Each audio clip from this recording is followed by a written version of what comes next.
My name is Hollis. I'm 63 years old. I spent 31 years walking mail routes on the south side of Columbus, Ohio. Rain, snow, August heat that turns asphalt soft under your boots. I carried that bag because it paid the bills, and I carried it with pride because my mother taught me that honest work is the only kind worth doing.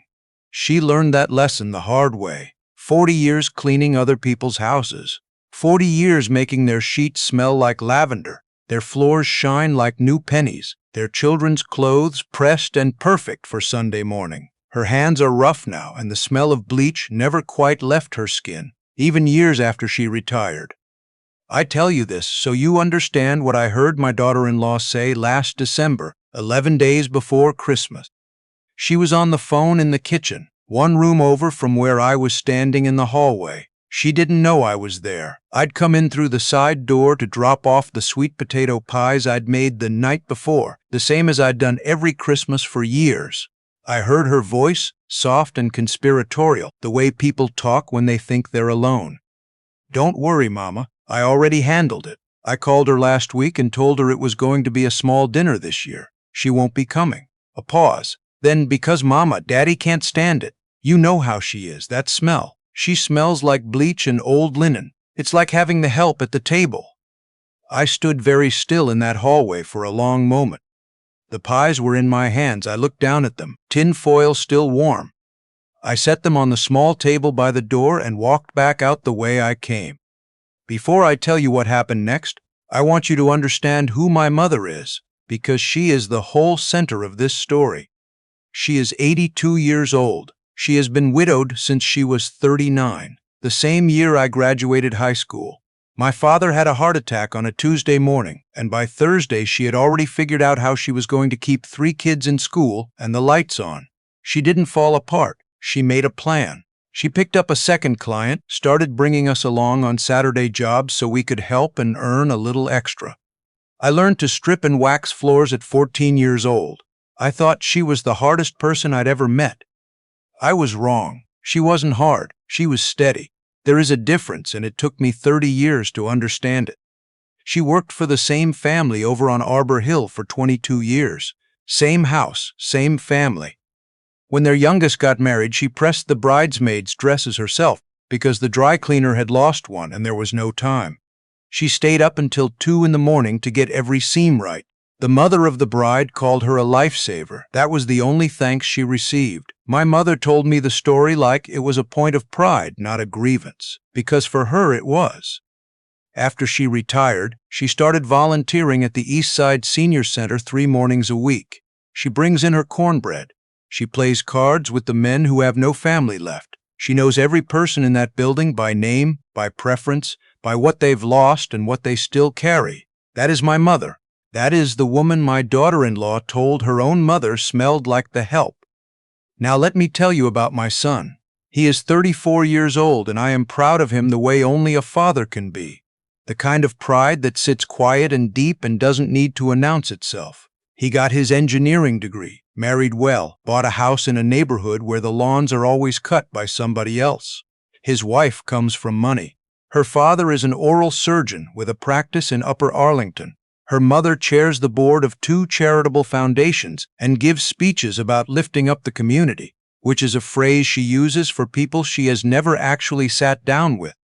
My daughter-in-law is not a bad person. I want to be fair to her. She can be generous, and she has a warm laugh, and she loves my son in the ways that matter. But she grew up in a world where the woman who cleaned your house was a category of person, not a person. She absorbed that without knowing it. Most people who grow up that way do.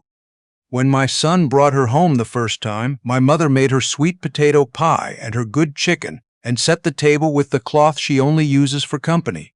My daughter-in-law was polite. She complimented the food. She helped clear the plates. But there was something in the way she looked around my mother's small kitchen, something she tried to hide and mostly managed to. I noticed.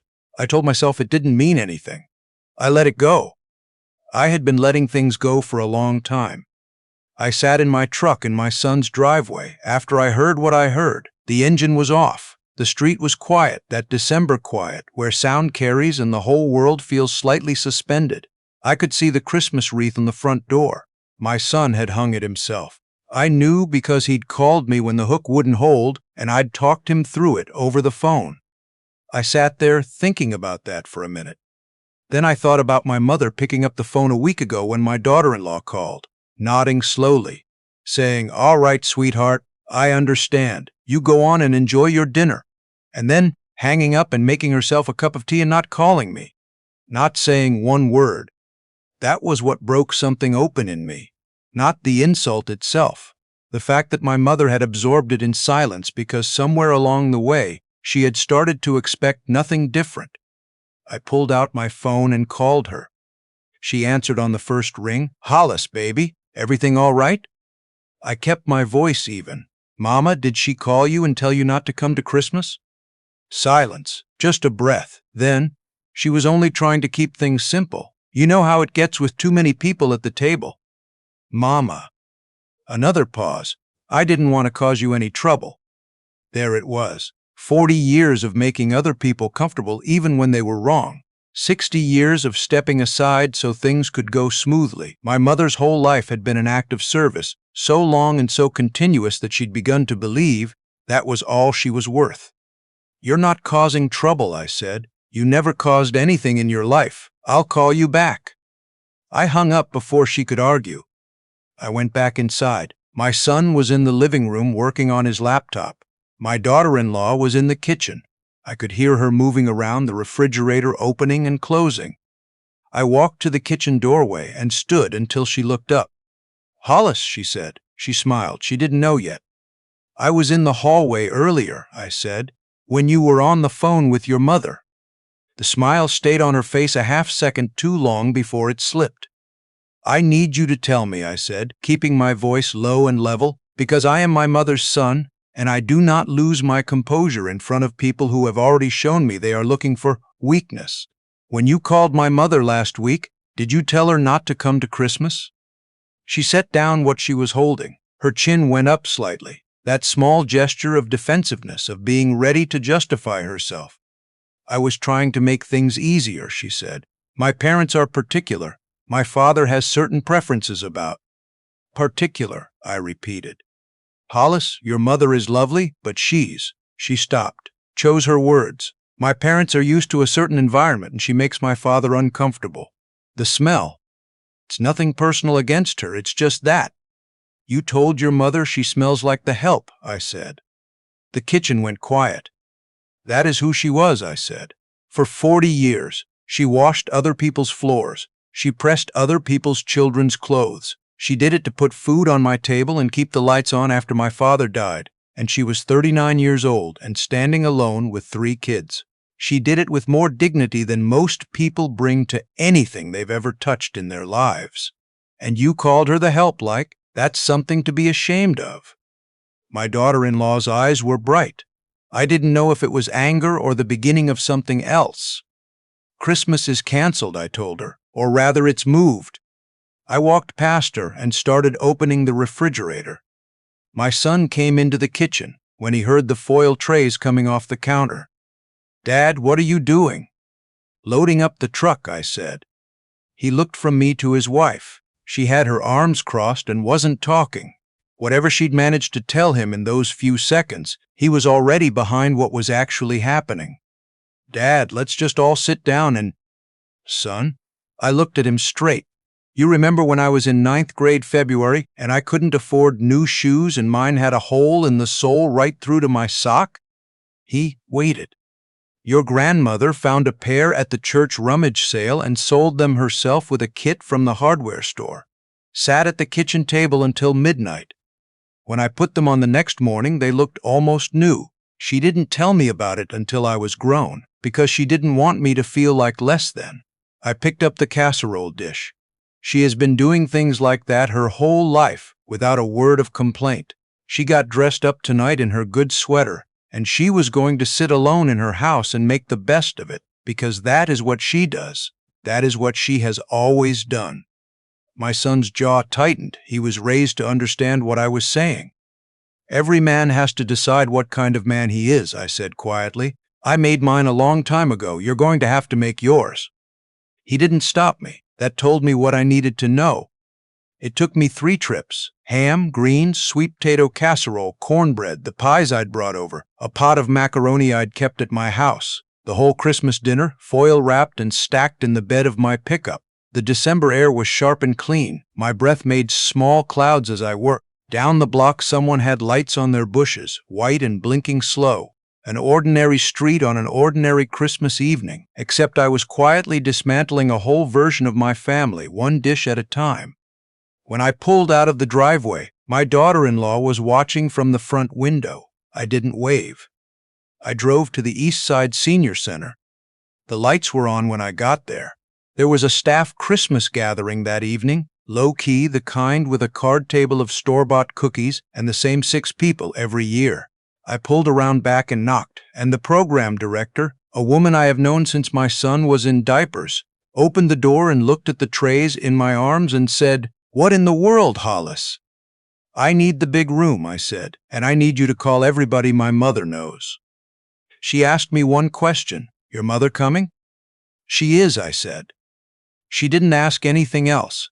That is the thing about people who have known you long enough. They trust the shape of a situation without needing all the details.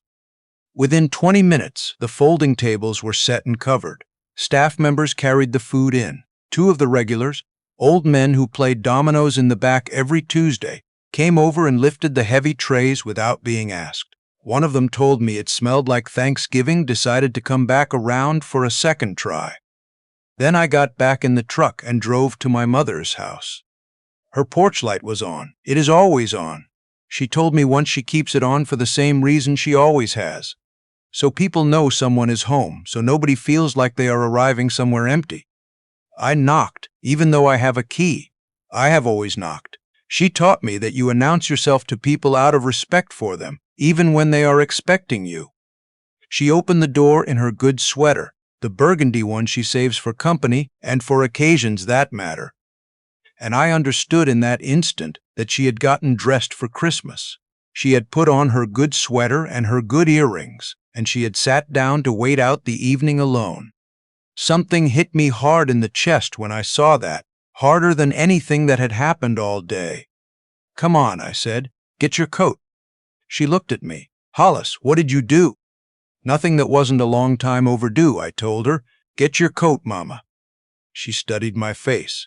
My mother has the kind of eyes that have seen enough of life that very little surprises her, and nothing fools her. She nodded once, went to the closet, and put on her winter coat, the one with the fur trim on the hood that she's had since before I can remember. In the truck, she sat with her purse in her lap and didn't ask questions. She trusted me. She has always trusted me, the way people trust something they built carefully, with their own hands and their own belief. When the senior center came into view, lit from within, she tilted her head. "What is all this?" I parked and came around to open her door and helped her out, because her knees have been bad for 3 years, and the cold makes them worse. "Christmas moved," I told her.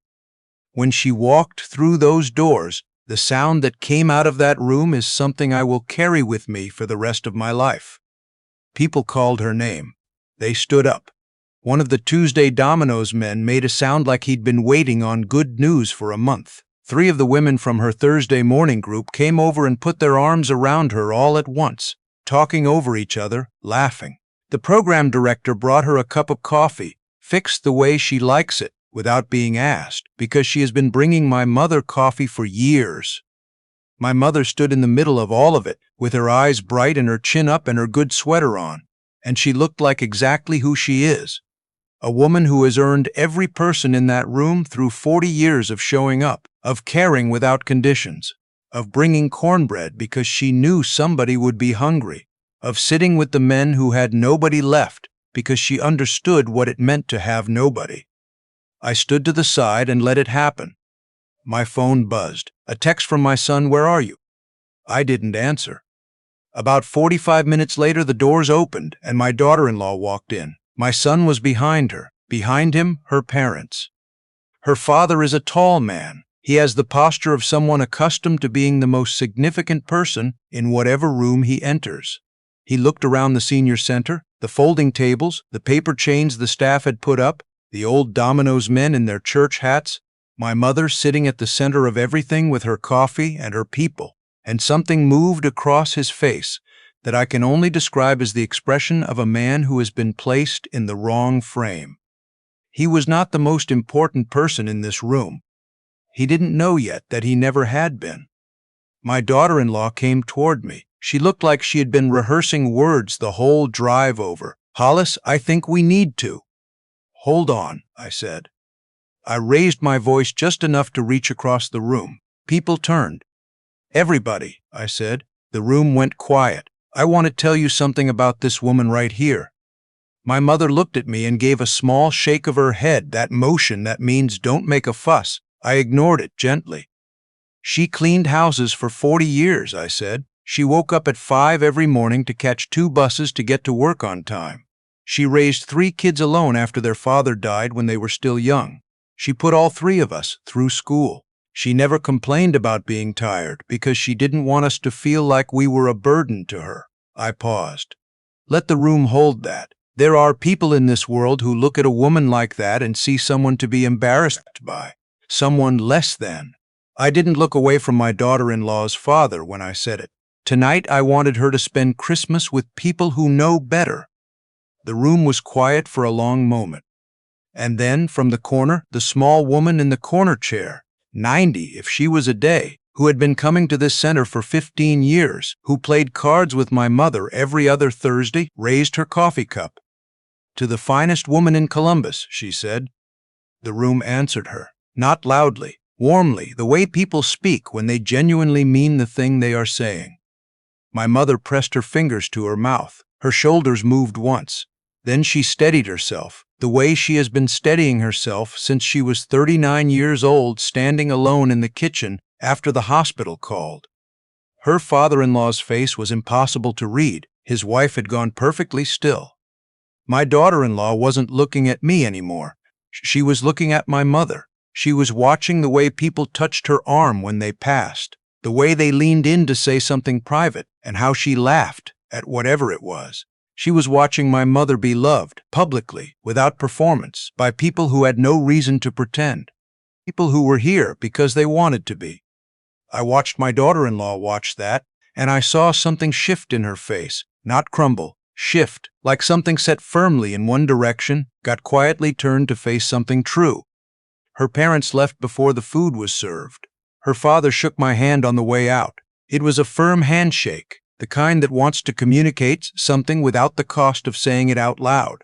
I don't know exactly what he meant by it. I'm not sure he knew either. My son stayed. He sat down next to his grandmother at the folding table and put his arm around her and said something in her ear that made her close her eyes for a moment. I don't know what he said, and I didn't ask. Some things between people are private and should stay that way. My daughter-in-law sat across from them. She was quiet, she ate. When my mother passed her the cornbread, she took it and said thank you, and something about the way she said it was different from how she had said anything before. Smaller, more honest.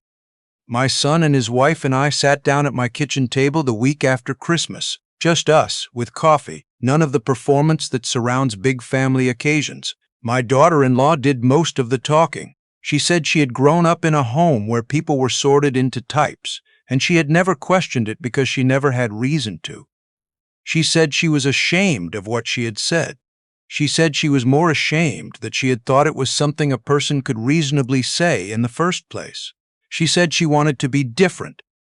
I told her I appreciated hearing that. I told her that words matter, but what counts over time is what a person does. My son reached across the table and put his hand over hers. He looked at me. Something passed between us that didn't need words. My mother came for dinner the Sunday after that. My daughter-in-law had made a pound cake from scratch because she'd looked up what my mother's favorite dessert was and found out. It wasn't perfect, a little dry on one edge, but my mother ate 2 slices and said it was wonderful, and she meant it because that is who she is. She finds the thing to honor, and she honors it. Things are not fixed, but they are moving in the right direction. And in my experience, that is usually the most honest thing you can say about any human situation worth saving. I think about that evening sometimes, my mother in her burgundy sweater in the center of all those people. the cup raised from the corner, the way the room answered without being asked. I think about what it cost her to spend 40 years making herself small so others could feel comfortable. I think about how she never asked me or anyone else to fight that battle for her. She was too busy raising us and showing up for everyone else to spend time asking. There is a kind of dignity that does not announce itself. My mother has carried it her whole life. You don't see it in the things she owns or the address on her mailbox. You see it in the way she shows up, in the way she remembers every name, in the pound cake she once made for a woman she'd just met because the woman said she hadn't had one since her mother died. You see it if you are paying attention. Some people never learn how to look. The luckiest thing that happened to me last December is that my son already knew how. He sat down at a folding table in a community room and chose his grandmother in front of everyone, when he could have walked out the door and called it keeping the peace. That is the beginning of a man knowing who he is. If you are hearing this and your parents are still here, still picking up when you call, still keeping their porch light on, put down whatever you are doing and go see them. Not for a holiday, not when it is convenient. Go now, while their voice is still there to hear. Sit with them. Listen to what they tell you and also to what they don't. Pay attention to their hands, to how they move, to the quiet ways they have been carrying things for decades that you never noticed because they are too good at making it all look light. The greatest thing I have is a mother who got dressed up in her good sweater on Christmas evening and sat in her chair and waited because she had spent her whole life expecting to be set aside, and she had decided long ago to take it with grace. She deserved better than grace. She deserved someone to show up. Be the one who shows up. Before the chair is empty and the sweater is folded and there is nothing left but wishing you had.